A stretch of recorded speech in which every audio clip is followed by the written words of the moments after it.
Baada ya waandamanaji wanne Francis Auma wa shirika la kutetea haki za binadamu la Muhuri, Walid Sketi wa Haki Afrika, Baturi Swale na Mugambi Geshunge kukamatwa hapo jana, walipelekwa katika kituo kikuu cha polisi cha Central ambapo waliachiliwa kwa dhamana ya shilingi 5,000 kila mmoja.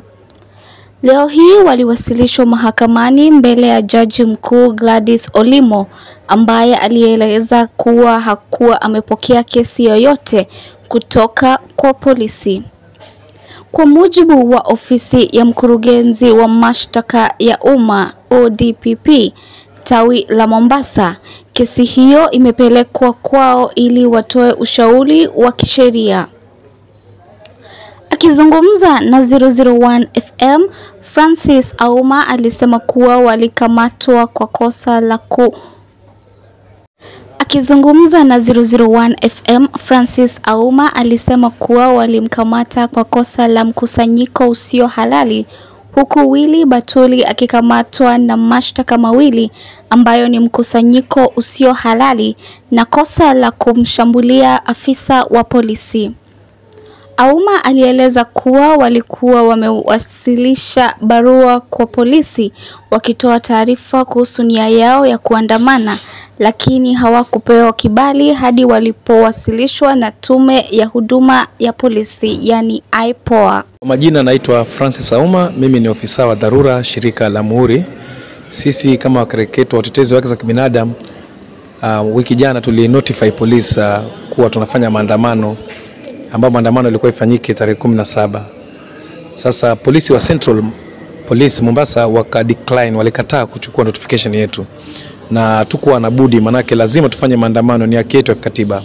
Hatuendi kuomba, tuna notify, kuhabarisha tu polisi kuwa tunafanya maandamano ya amani.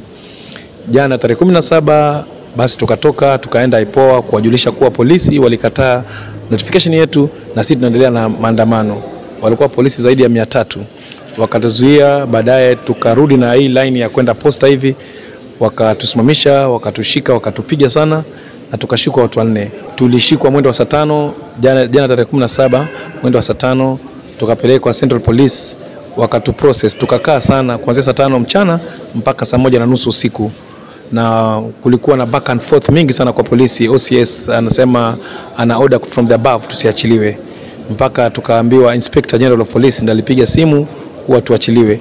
Tukaachiliwa na bill ya cash bill ya police, kila mtu 5,500, na yule Batuli ambaye ni mtoto wa kike peke yake katika hii maandamano, yeye pia ameshtakiwa na 2 charges. Yake ni unlawful assembly na vile vile kupiga na kujeruhi police officer. Sisi tumeshtakiwa na unlawful assembly, na leo tuko hapa kotini kuja kuchukua plea, kuja kutumiwa mashtaka.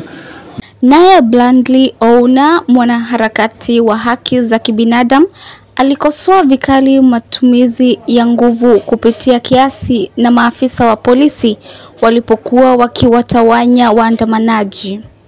Alisema kuwa hatua hiyo inakiuka haki ya mwananchi kuandamana kwa amani. Kwa jina naitwa Bradley Ouna na mimi ni mwanaharakati za haki za binadamu. Juzi na jana tulitoka nje kwenda kuwa solidarity na Albert Ojwang wa kupigwa risasi na polisi kuto take responsibilities. Shughuli yetu ya kwenda barabarani ilikuwa ndio kushurutisha serikali ama rais ama bwana Eliud Lagat aweze kuresign, sio ku step aside. Yeye ni kiongozi mkubwa wa polisi, tena yeye ndio the most senior person kwa National Police Service. Kwa hivyo haiwezi kuwa yeye kama yuko kazini anakuwa investigated. Swali ni hii, nani atamuinvestigate? Your juniors cannot investigate you kama uko kwa ofisi. Sasa sisi kwenda pale barabarani kwani kumshurutisha a resign, lakini tuliona kuwa serikali iliweza kuact with a lot of brutal force. Walileta magaidi wakora barabarani, wakaanza kutupiga. Vile vile polisi pia wakatumia nguvu zisizopita ambazo zimepita kiasi, kwa sababu tunaona kuwa kuna wale walipigwa risasi, sio mmoja, ni wengi tu, ni vile bado hawaja kuwa accounted for. Lakini huyu kijana ambaye ni Hoka aliyepigwa risasi, yeye hakuwa kwa maandamano. Kwanza hata ukimuona pale kwa TV unamwona alikuwa kama anajizuia moshi kwa ukuta wa maduka. Vile polisi walimchukua na kuanza kumtandika na kumpiga, hiyo ni impunity.